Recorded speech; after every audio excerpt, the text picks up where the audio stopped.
Alright, what's going on, guys? Want to talk about the situation in Los Angeles right now.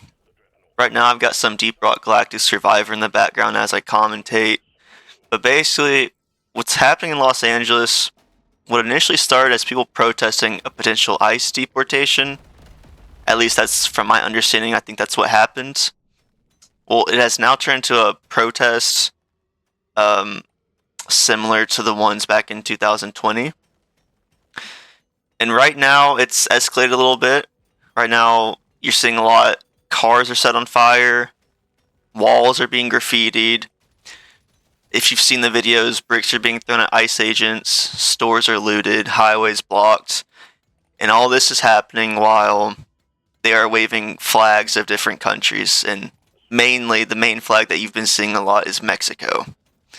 And it's gotten to the point where the National Guard and the Marines have been called in.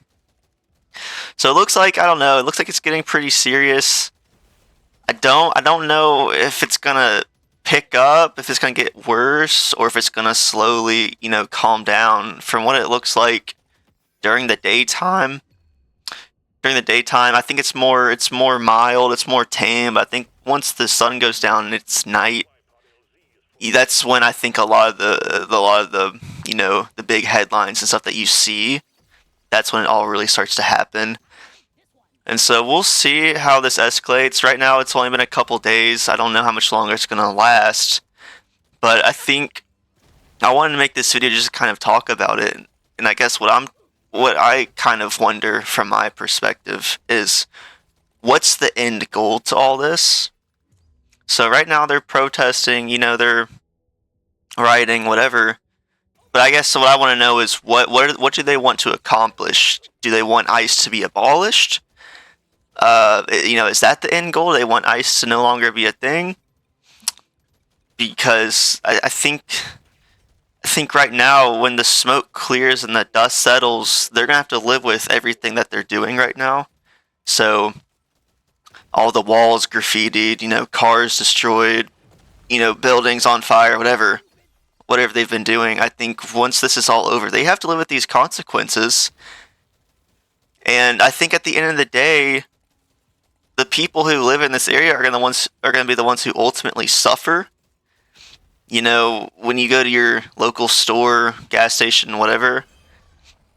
Oh, that was an awesome play. I hope y'all saw that. But anyways, when you go to your local store and they're shut down because the windows are broken into and whatnot, and you can't get ice or gas, whatever you need to get. I mean, I think they're the ones who ultimately suffer, which is really unfortunate.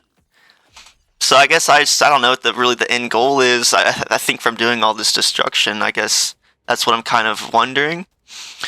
And I guess a good analogy is, like, imagine if you're trying to protest gun control or abortion or whatever issue you feel strongly about.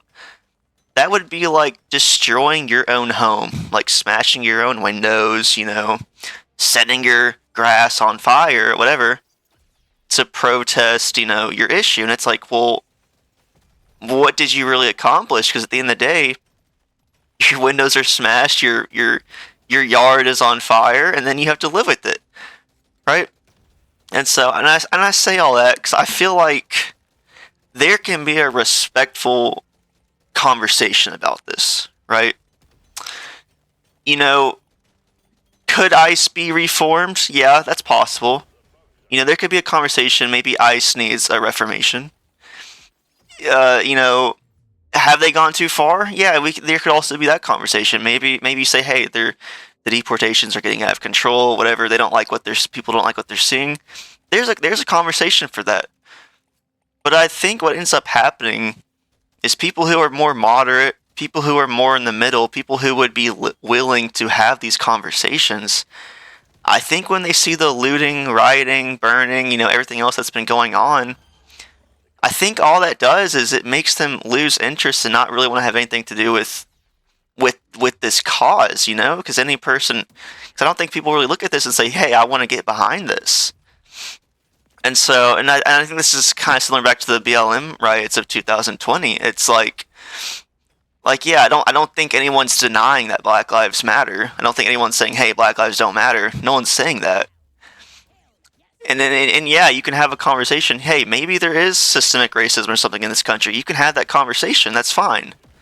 But I think what ended up happening is people saw all the riots and burning and looting in the BLM riots. And people said, "Hey, I can't get behind this." Yeah, like duh. Obviously, I think Black Lives Matter, but I can't get behind this.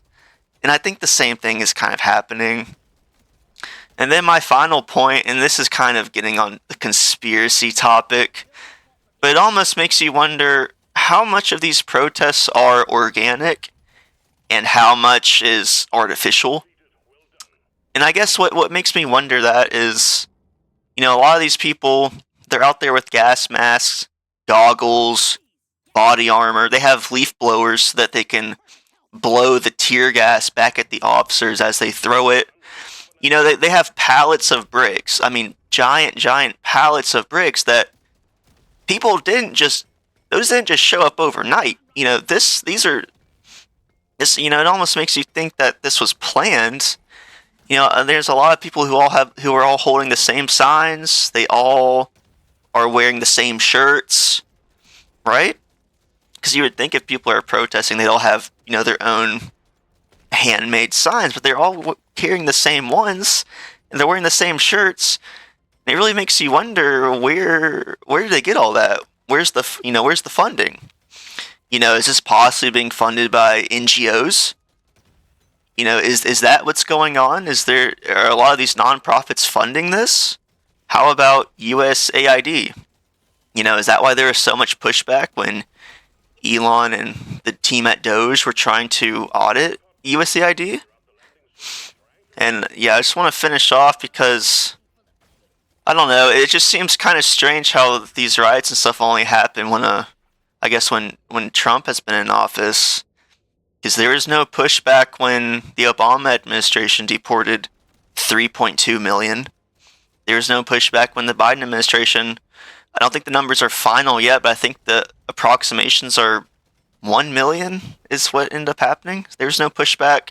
There were no protests, ICE protests when that was happening.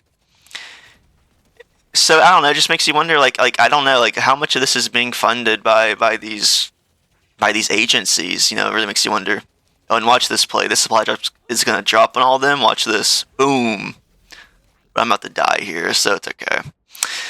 And then finally, I don't know. It's just strange because a couple months ago, California just had those wildfires, and the Trump administration had to, bail out California because they were out of water.